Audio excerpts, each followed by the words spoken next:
con el señor Hugo Díaz, que para eso lo hemos invitado a el programa Claridad para que pueda conversar no solo con nosotros en el programa, sino con el público televidente y por supuesto con los profesores de la región Ayacuchana.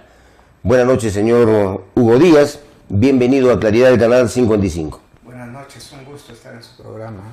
El gusto es de la población ayacuchana y esperemos que así lo sientan y así lo perciban los directores que seguramente han estado en gran cantidad el día de hoy, que se ha dado inicio a esta capacitación para que mejoren la gestión de cada una de sus instituciones educativas. Díganos, ¿de qué trata esta capacitación? Bueno, la Fundación Telefónica viene desde hace varios años haciendo un esfuerzo por apoyar la educación a través de diversas iniciativas, ¿no? Por ejemplo, tiene un portal educativo que se llama Educared, en donde mensualmente acceden al portal 1 millón de personas, ¿no? Entre profesores, alumnos, padres de familia.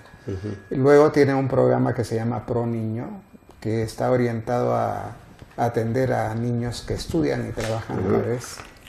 Hay otro programa que se llama Aulas en Hospitales, para niños que pasan un tiempo importante en los hospitales y pues allí se les ofrece una atención educativa usando las más modernas tecnologías, ¿no? Y por otro lado hace este tipo de iniciativas como las que estamos desarrollando en Ayacucho de capacitaciones presenciales. Y en este caso es el tema de la gestión, porque se considera de que el tema de la gestión de las escuelas es un tema clave. Es decir, sin un buen director, ¿no?, que sepa motivar a los buenos docentes, que los sepa aprovechar en el máximo de su potencial, o que sepa motivar a aquel profesor que está insuficientemente preparado. Sin eso, la enseñanza no va a mejorar en el país. El director juega un papel clave en los resultados educativos, y entonces se ha priorizado y se ha hecho un esfuerzo con UNESCO y con el Ministerio de Educación de trabajar un manual de gestión, que es el objeto principal, digamos, de la capacitación. Es una capacitación muy práctica, no es casi teórica, son muchos estudios de caso, en donde continuamente a los participantes se los somete a la reflexión de temas que viven todos los días en el aula y cómo resolverlos. Claro que sí. Esta gestión para sus colegios, aparte de que usted ha manifestado de que se tiene Educared, Educa Niño y Educa Salud, también me parece, que se tiene que llegar a los centros asistenciales. Explíquenos un poco el panorama de Educa Salud. ¿De qué trata esta situación? Bueno, ¿niños que están por circunstancia X en el hospital, o es que es para los trabajadores de los centros asistenciales, hospitales? ¿De qué se trata este tema? No, el programa se llama Aulas en Hospitales. Aulas en Hospitales, ¿no? Y entonces es un programa dirigido a niños que por razones de enfermedad tienen que pasar un buen tiempo en los hospitales, ¿no? Y estos niños muchas veces no tienen con qué entretenerse, no tienen con qué distraer el problema de su enfermedad. Ocupar el tiempo. Ocupar el tiempo. Claro. ¿No? Y entonces acá la Fundación lo que está haciendo es un esfuerzo de apoyar no solamente en esa tarea a los hospitales, sino también en apoyar a los niños en su desarrollo formativo, su desarrollo de educación. Y generalmente la población con la que viene trabajando la Fundación son niños que están, por ejemplo, que tienen cáncer, que son parapléjicos, ¿no?, que tienen alguna enfermedad de estas largas que los obligan a mantenerse 3, 4 meses, medio año. Hasta mucho más tiempo, ¿no? Y casi esos niños están destinados a perder el año escolar, ¿no? Y eso es un trauma para los alumnos. Y obviamente para los papás. Exacto. Y desgraciadamente en el país todavía no hay una legislación como la existe en algunos otros países, en donde los hospitales están obligados a tener un aula para niños que son enfermos y que requieren continuar sus estudios. Acá esta es una iniciativa que ha surgido como parte, digamos, del esfuerzo de la Fundación en el marco de sus políticas de responsabilidad social. Pero creo que en el futuro hay que pensar, como se hace en Chile, en Argentina, en Colombia, en varios países, de que hay una ley que obligue a los hospitales a tener este tipo de servicio, que es fundamental para los niños, ¿no? Porque a final de cuentas los niños tienen todo el derecho y el Estado toda la obligación de asegurarles una educación, estén en la condición que estén. Claro que sí. Para que el público, por supuesto, entienda esta capacitación o como mínimo interprete o de lo contrario esté enterado. ¿Para qué? Para que cuando algunos directores, no obstante haberse capacitado en la gestión de sus colegios, esto impulsado por la Fundación Telefónica, tenga que exigir. Hay padres de familia que nos dedicamos a decir, oiga, nos han capacitado, esto ha venido así, asá, y por tanto ustedes, ¿por qué no cumplen esta tarea? Háganlo, ¿no? Entonces, para eso, explíquenles un poco, más o menos, de qué trata esta capacitación para la gestión de sus colegios. Bueno, hoy día hemos empezado con una charla que yo he dado, en donde lo que les he pintado es un panorama de cuáles son los desafíos que tiene el sistema educativo en los próximos 10 años y qué papel va a jugar la gestión escolar dentro de esos desafíos, ¿no? En ese marco también, dentro de las escuelas, qué tipo de iniciativas son las que la experiencia internacional muestra como las más eficaces en términos de obtener mejores resultados con los estudiantes, ¿no? ¿Qué papel juegan las nuevas tecnologías en eso? Y se hace pues un llamado a que los profesores pues por un lado enfrenten el gran desafío de preparar a los chicos en competencias, porque esa es la tendencia mundial, ¿no? No solamente hay que dar conocimientos a los estudiantes, sino hay que enseñarles el saber ser y el saber ser como personas.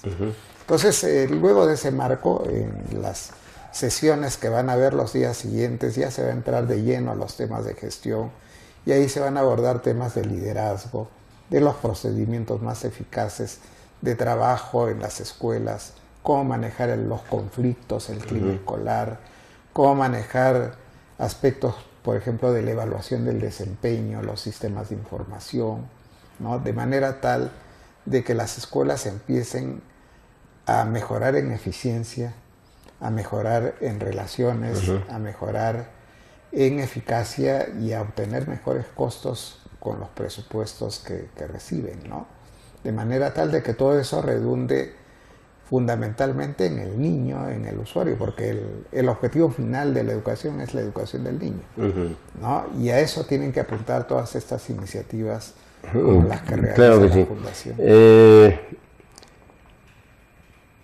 Luego de esta capacitación, los participantes van a recibir un certificado otorgado por la Dirección Regional de Educación de Ayacucho. ¿Se va a tomar en cuenta la asistencia de todos los días en su conjunto o solamente ejemplo? Porque esa es la característica del ciudadano peruano. Asisto hoy día, mañana no asisto, pasado mañana asisto porque van a dar el certificado. ¿Se va a considerar los 3 días indispensable? Es indispensable la asistencia los 4 días. Claro. De la imaginémonos de que hoy recién se están enterando de repente algunos directores y que mañana asisten o van a inventar de repente la excusa. ¿Se les va a dar el certificado? El problema está en que ya nosotros hemos copado el cupo de participantes. Se habrán inscrito previamente en todo caso. Sí. Se han inscrito con anticipación prácticamente todos los que han ido. Ya no había, por ejemplo, se han quedado muchos en la puerta, y entonces lo que estamos ofreciendo es la posibilidad de que ellos se capaciten a través de programas virtuales que también la Fundación Telefónica ejecuta, ¿no? Por la capacidad del local, no se podían admitir más de 100 personas. 80 pusieron como tope, me parece. Pues, ¿no? A final de cuentas sí han puesto algunas sillas adicionales. Y ya son 100. Creo que han superado los 100, pero más de eso ya no se puede. ¿No? Y sin embargo hay muchísima gente que se tuvo que quedar fuera. ¿No? Ahora, como le digo, para que puedan recibir el certificado, es indispensable sí que asistan, ¿no? Porque esto es un esfuerzo público y privado, ¿no? Claro. Por un lado la Fundación Telefónica, la UNESCO, la Dirección Regional de Educación. Entonces todos hacen un esfuerzo por ofrecer un servicio que creemos es de buena calidad, de buen estándar, de rigor académico, y en ese sentido la contraparte por parte de los profesores debe ser pues la asistencia, ¿no? ¿Qué mensaje más les podría dar a los profesores, directores o subdirectores que han quedado momentáneamente relegados a esta capacitación presencial y que van a necesariamente ingresar y capacitarse virtualmente? Los profesores que todos aspiramos a algún peldaño más en la vida. Los profesores en general que aspiren a ser directores a posteriori o subdirectores o tener un cargo cercano a estos mencionados, ¿podrían también capacitarse? Así es, ¿no? Y esto la verdad que cae en un momento bastante especial porque el gobierno se encuentra evaluando a los directores, ¿no? Para ratificarlos en su cargo o declarar vacantes en los casos en que los directores desaprueben. Entonces esta capacitación es un ingrediente interesante que reciben los que están siendo capacitados y los que serán capacitados a través de la virtualidad, ¿no? El hecho de que la Fundación tenga muchos recursos dentro de su portal Educared que ayudan a desarrollar buenas prácticas a profesores y a directores, creo que es algo que ayuda mucho a los profesores, ¿no? Y es más, el Ministerio de Educación hace un esfuerzo permanente de trabajo con la Fundación para apoyar algunas iniciativas que en ese campo se vienen realizando, ¿no? Usted tiene una publicación, al menos la que tenemos entre manos, y seguramente tiene muchas otras más. Así es. Pero cuando dice aquí tendencias y estudios de gestión escolar, usted ha escrito este libro, Nuevas tendencias y desafíos de la gestión escolar, Hugo Díaz Díaz. Sí. ¿Qué contenido tiene, díganos? Bueno, este es un libro que en primer Sintetizando, lugar... por supuesto. Sí, por supuesto. Hace una visión del futuro de las escuelas. ¿Cómo van a ser las escuelas dentro de 10, 15 años? Producto del cambio tecnológico, ¿no? Y lo segundo es entrar a cuál debe ser el tránsito en el caso de las escuelas peruanas para poder acompañar esos cambios, ¿no? ¿Qué tipo de cambios de enfoques deben haber en las metodologías de trabajo, en el rol del director, en el rol de los profesores, cómo aprovechar las nuevas tecnologías, cómo deben cambiar los procedimientos, por ejemplo, de selección de personal, de evaluación de los estudiantes, ¿no? De manera tal de que las escuelas pues vayan al ritmo del cambio, porque no nos podemos quedar atrás. Si no nos adelantamos al cambio, el cambio va a venir y nos va a obligar a último momento. Nos obliga o nos encuentra sorprendidos, y eso de improvisar degenera trastornos prácticamente. No solamente en el maestro, en el director, sino en el alumnado, y esto se traslada a la colectividad.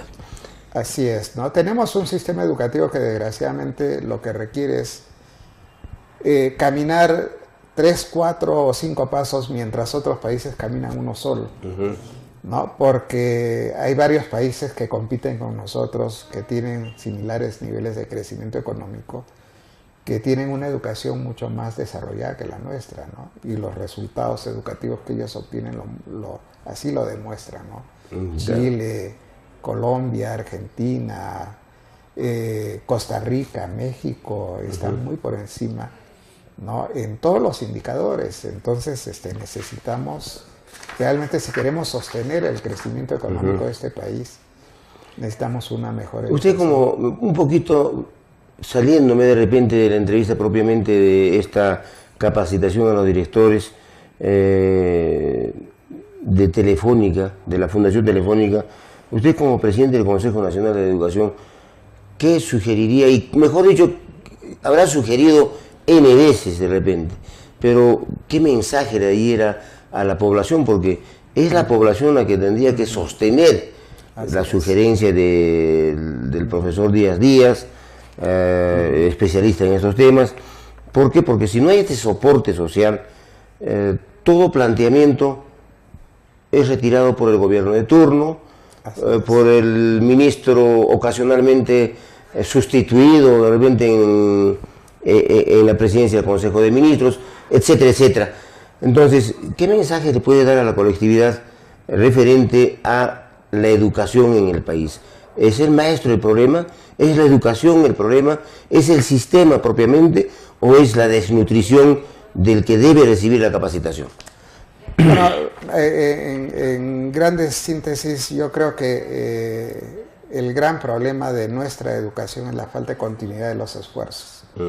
En las últimas décadas hemos tenido innumerables reformas, ¿no? Por ejemplo, la municipalización ha entrado 3 veces. ¿Qué desapareció? Y las 3 veces fracasó. Fracasaron. ¿No? Tuvimos un intento de hacer bachillerato, la nuclearización en algún momento, el programa de las laptops para cada estudiante. Todos han sido proyectos que han fracasado. Las laptops están depositados en algún almacén de cada institución educativa y no ha llegado jamás al alumno. Así es, ¿no? Entonces, no podemos seguir en ese plan. ¿Por qué se improvisa tanto en el país? Es algo que, la verdad que es algo que hay que estudiarlo un poco más, porque cuando uno visita otros países, yo tengo ocasión de viajar mucho, he sido consultor en varios países de América Latina, y lo que veo es mucha continuidad del esfuerzo, ¿no? Es decir, cambian los gobiernos, pero las políticas no cambian. Se mantienen, ¿no? Por ejemplo, usted tiene el caso colombiano, en donde hay un programa que se llama Escuela Nueva. Es un programa de educación rural que tiene 70 años. Y no es un programa pues que se generalizó de un día para otro, sino que ha ido lentito, y ahora es uno de los mejores programas que hay en el mundo de educación rural. ¿No? Y en cambio nosotros presentamos en una reforma, por ejemplo, hicimos la carrera pública magisterial en la época de Alan García. Que también está que se tambalea. ¿No? Y entonces vino el actual gobierno y dijo, no, vamos a cambiar esa carrera, vamos a hacer la reforma magisterial. Y entonces, sin mucha evaluación, se cambió la reforma y por supuesto que ya nos imaginábamos mucho los problemas que iban a suceder, ¿no? Ahora, tratar de superarlos se va a poder hacer, pero eso a un costo muy grande, ¿no? Porque, por ejemplo, ahora no se están pagando las bonificaciones a directores, a profesores que trabajan en área rural. Todo eso se va a regularizar el próximo año, pero ha habido un espacio en el cual al profesor se lo desmoraliza un poco, no dándole lo que le corresponde en su trabajo, ¿no? Entonces, yo creo que un tema es ese, ¿no? La continuidad. El otro tema es que la educación no es una responsabilidad única del Estado, del gobierno, ¿no? Es una responsabilidad de la sociedad y principalmente de los padres. Compartida en todo caso. Así es, ¿no? Y yo creo que los padres tienen que tomar conciencia de que deben participar más en la formación de sus hijos. Pero en una sociedad resquebrajada, polarizada, casi destruido el núcleo de la sociedad que es la familia, por diversos temas, agentes que han prácticamente neutralizado a ese núcleo. Y a esto se me viene a la memoria, si es que no es Finlandia, el país que es una potencia en educación, si no es junto, en algo se diferencian con Cuba, que también son potencias en el tema educativo a nivel mundial. Cuidan, protegen la familia. Así es. Ay, cuidado con aquel individuo, cuidado con aquel ministro, cuidado con alguien que toque algo de ese núcleo de la sociedad que es la familia. Pero en el Perú, un presidente dice, ciudadanos de tercera o de quinta categoría. Sí. El otro arremete cuando el pueblo reclama sus derechos reivindicativos.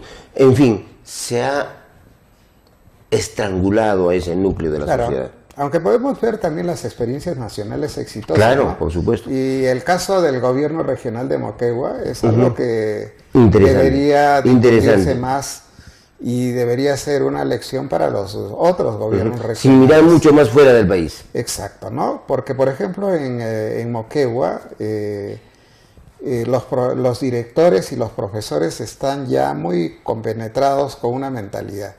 Son los primeros en las pruebas de evaluación censal y quieren seguir siendo los primeros para siempre. Entonces ya hay una mentalidad ganadora muy interesante. Lo otro es que cuando un padre de familia se descuida de la formación de sus hijos, muchos directores van a la defensoría, a las emunas. ¿Los denuncian a los papás? Denuncian a los papás y la gente de las emunas va a los hogares de los padres a obligar. Mire usted, ¿no? Sin mirar a Chile ni Argentina y mucho más lejos Finlandia. ¿No? Moquegua es la región que más invierte por estudiante en educación. ¿La desnutrición ha infantil? Bajado considerablemente, ¿no? Y Moquegua pues no es Tacna, por ejemplo, ¿no? Tacna es esencialmente urbano, 90%, 91%. En el caso de Moquegua. En el caso de Moquegua es más o menos, hay un 23% de zona rural, ¿no? Entonces, no es que haya una situación ideal muy distinta de otras regiones. Sin embargo, una característica interesante de Moquegua es que en cualquiera de las UGELes los resultados son muy parecidos, ¿no? O sea, no hay desigualdades, no hay desequilibrios en términos de desarrollo educativo, de calidad de resultados. En todo caso, el problema es persona, individuo, que llega a una magistratura de Estado, regional, municipal o de la primera magistratura, que no tienen muñeca, no tienen llegada y por tanto todo queda en el camino. Y claro, y volviendo al mismo tema que le decía, no tienen continuidad. Yo a veces viajo a regiones y he encontrado varias regiones en donde a veces se cambian 5 veces al director regional al año. Aquí tuvimos 4 años a un director, ¿no? Bueno, en la gestión anterior, pero con acomodos, reacomodos, pero no pudimos lograr tener lo que acaba de manifestar el caso Moquegua. ¿No? Claro. Y los cambios pues de autoridades arrastran cambios de técnicos, arrastran cambios de políticas, de todo, ¿no? Y entonces quien sufre a final de cuentas es el estudiante. ¿Nos puede detallar qué clave utilizó, por decir no menos, el presidente del gobierno regional de Moquegua? Bueno, yo creo que básicamente ha sido su liderazgo, su deseo de invertir en educación y de creer en la educación, y el apoyo y la confianza que ha tenido en los directores y los profesores, que es algo raro en el país. Sí, rarísimo. Porque empezando por el propio Ministerio de Educación, lo que hacen con sus normas es tratar de decirles a los profesores y a los directores: tú tienes que hacer esto, y no te salgas esta norma. En cambio, en Moquegua lo que hay es mucha más autonomía institucional. ¿Qué cree que va a pasar si este presidente, no sé si va a la reelección o no, aunque la reelección es sinónimo de otras tendencias negativas lamentablemente en el país, cree que esto continuará con la siguiente autoridad que podría ser electa? Creo que ya hay una cultura ganadora, hay una conciencia de trabajo que busca ser eficiente, y que eso ya es un poco más difícil de revertirse. No quiero terminar la entrevista, obviamente retornando al tema central que es la Fundación Telefónica, y tampoco quería desaprovechar su presencia, que en Moquegua no hay Patria Roja, no hay CONARE, no hay el SUTE, no hay el Sindicato de Profesores, o es que han sabido conversar con ellos y han sabido convencerse de que efectivamente solo unidos podríamos cambiar la educación en su región particularmente. En Moquegua hay los mismos problemas que en otras regiones. Lo que pasa es que cuando ya hay liderazgo y cuando los padres empiezan a tomar conciencia de que ellos tienen que intervenir más en la educación de sus hijos, cuando ven irregularidades ellos protestan y se enfrentan a aquel profesor que puede estar actuando mal, ¿no? Yo tengo la suerte de colaborar con 30 escuelas multigrado, unidocentes en Puno, y ahí he visto que en algunos momentos cuando los profesores no quieren trabajar en favor de los chicos, ya la comunidad salta y les dice, mira, si tú no quieres trabajar también, no trabajes, ¿no? Pero nosotros vamos a trabajar en favor de la educación de nuestros hijos. ¿No? Entonces, yo creo que son los cambios de esa naturaleza los que tienen que empezar a funcionar. Sintetícenos, por favor. En Finlandia, en Cuba, se aplica este sistema de ese triunvirato, ese trinomio de la educación, maestro, alumno y profesor. Sí, y además hay una cosa que es bien importante en esos países y en gran parte de los países desarrollados, que no se concibe el fracaso de un profesor con un alumno, ¿no? Es decir, no se concibe de que un profesor tenga un alumno repitente. El profesor está obligado a promocionar al estudiante y que ese estudiante haya adquirido los objetivos del grado. Pero acá, desgraciadamente, aquí se aniquila al que tiene nota C. Acá y se le pide que lo retiren a otro colegio. Sí, además hay una cosa muy grave, ¿no? Y esto sucede mucho en las zonas rurales. Nosotros hemos encontrado en varias regiones que hay niños que están en el 6º grado de primaria, pero en el desarrollo de ciertas habilidades de comunicación en matemáticas o de primero o segundo están en primero y segundo, ¿no? Hemos encontrado adolescentes de 14, 15 años con niveles de vocabulario de un niño de 4 o de 5 años. Entonces muchas veces uno se pregunta, bueno, ¿y cómo está en 6º de primaria o en primero y secundaria? Claro. Un niño que no ha desarrollado las competencias. Más o menos como algunas autoridades que dicen ser doctor, ingeniero, y jamás tuvieron ese acceso o pasar por las aulas y tener el título que creen tener. Sí, pues. Muy bien, le quedo agradecido por haberme aceptado ese pequeño paréntesis. Le vuelvo a repetir, no quería desaprovechar en lo mínimo su presencia y que nos perdone Telefónica. No, al contrario, de repente, más bien hay que hacerse un llamado a los profesores. Justamente vamos a ese tema final. Su mensaje a los profesores, a los directores, que según han manifestado ustedes, yo no pude estar lamentablemente por otros temas. Ha sido convocado casi con un tope de 80, pero se tiene un 20% más, son 100 directores y subdirectores y otros han quedado fuera. Hágales la invocación correspondiente y la orientación de cómo y dónde pueden capacitarse y en qué momento. Así es. Bueno, a los profesores que ya han asistido a esta capacitación, les pido que continúen y que terminen esta capacitación el día jueves, que es el día previsto. Y para el resto de profesores que no han podido, por un lado está la capacitación online, pero en el portal Educarred pueden encontrar una multiplicidad de recursos que les van a ayudar en su trabajo en las escuelas. Además, algo que sí es bien importante es que, dado el éxito que ha tenido esta capacitación en Ayacucho, lo que sí prometemos es volver y pues seguir capacitando más profesores.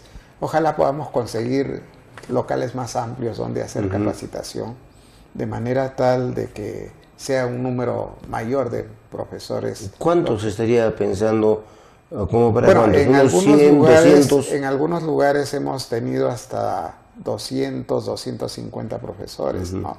Dependiendo del local, ¿no? La casa del maestro recibe 200 más o menos. Sí, pues, ¿no? Habrá que explorar, buscar algunos locales que sean interesantes, ¿no? Pero lo que sí nos interesa es seguir colaborando con la educación ayacuchana para que, pues, sea cada vez mejor. Porque se convierta en una nueva Moquegua. Ojalá que sea así. No, de veras, y esto, y depende de la educación, de la alimentación, que nuestro país se vaya transformando y no tengamos las bonanzas efímeras que tenemos ahora, y por tanto tengamos realmente una patria, una nación, porque eso es lo que tenían nuestros ancestros. Y quizás tener pues algunas ideas creativas, ¿no? Por ejemplo, yo el año pasado estuve visitando algunas escuelas del área rural de Ayacucho, y veía algo que con algunas normas sencillas pudiese cambiarse, ¿no? Por ejemplo, hay zonas rurales pues muy alejadas, altas, donde el clima es complicado, y donde no necesariamente las clases empiezan en marzo, ¿no? A veces empiezan en abril o en mayo. Los niños no llegan a las 8 de la mañana a estudiar, llegan a las 10. Bueno, si llegan a las 10, ¿por qué no cambiamos la jornada de trabajo y empiezan a las 10 y acaban a las 3 de la tarde? Es que usted me invita a seguir conversando porque la problemática de la educación es tan grande y tan hermosa. Así es. Mire usted, en el país desde la fundación de la República tenemos costa, sierra y selva, haciéndonos creer de que el cholito de la selva no conoce la zona urbana y el cholito de la sierra solamente toca su quena junto a su llama. Esos degeneramientos de planteamiento de muchos maestros que han diseñado la forma de educación en el país, justamente se han equivocado. Así es. Ahora, mientras en la costa, ahora están saliendo de del tema climatológico del invierno, aquí estamos ingresando a una etapa de verano. Sí. Entonces, no se quiere interpretar, no se quiere entender que cada zona, cada región tiene su particularidad. Y por tanto, cuando aquí, por ejemplo, entramos entre mayo, junio y julio en una etapa de un frío atroz, a lo que se llama del friaje, imagínense que aquí tienen que ir los niños, los profesores, inclusive 7:30, tienen que llegar a las 8, pero ¿por qué no correr un poquito el horario? ¿Por qué no inducir a los profesores, al Estado mismo, de que se implementen comedores en cada institución educativa para que si entran a las 9 o a las 10 de la mañana, salgan a las 3, pero con un menú satisfactorio para los niños? Pero aquí se hace... Un poco de ¿Vivimos una democracia dictatorial o una democracia fingida? Lo que creo que estamos viviendo es tratar de ver al país como una cosa muy homogénea, y no lo es. No lo es, pues. No. Usted que viaja a cada zona nos está dando la razón, y aspiro, aunque no anhelo, a que los que gobiernan o los que tienen la sartén por el mango, como mínimo, escuchen, pero que no dejen de oír. Así es. Hermoso haber conversado con usted. Espero que en otra oportunidad podamos conversar un poquito más, más adelante, y profundizar esta problemática, hablar de la realidad en la que se desarrolla este país, que lamentablemente cada vez está venido a menos en cuestiones morales y en cuestiones de sistema electoral, porque en todo el país, ¿sabe qué me han dicho? Para irnos un poco sonrientes, aunque dolidos, porque la expresión es dura, que si tenemos a la OMPE y al jurado electoral o al Jurado Nacional de Elecciones, deberíamos incorporar al INPE para que lleven a efecto el proceso electoral, porque tenemos tanto prontuariado que es atroz, es terrible. Tenemos un candidato en Carmen Alto que ha sido sentenciado 4 veces por 4 jueces diferentes, pero la sala lo absuelve. Y no es por abuso de autoridad, no es por X motivos, si no saben qué es por peculado doloso. Señor, y si le comunico esto a ustedes para que sepa cómo está adentro del Perú. Exacto. Y otro alcalde que ha estado preso sale, recupera su derecho ciudadano y vuelve a ser candidato. Cosas que de repente no hemos debido abordar, pero... No, es parte de la educación del país. Muchas gracias, señor Díaz. Gracias. Le quedo agradecido por haber estado, y agradezco infinitamente a las personas que lo han traído al canal. He abusado, pero creo que el tema ha sido interesante. Muchas gracias. Okay. Muy bien, amables televidentes, nos vamos a ir a una breve pausa comercial y volvemos con los prontuariados en carrera electorera. ¿Qué pasó en mi switcher? Se colgó. Se colgó.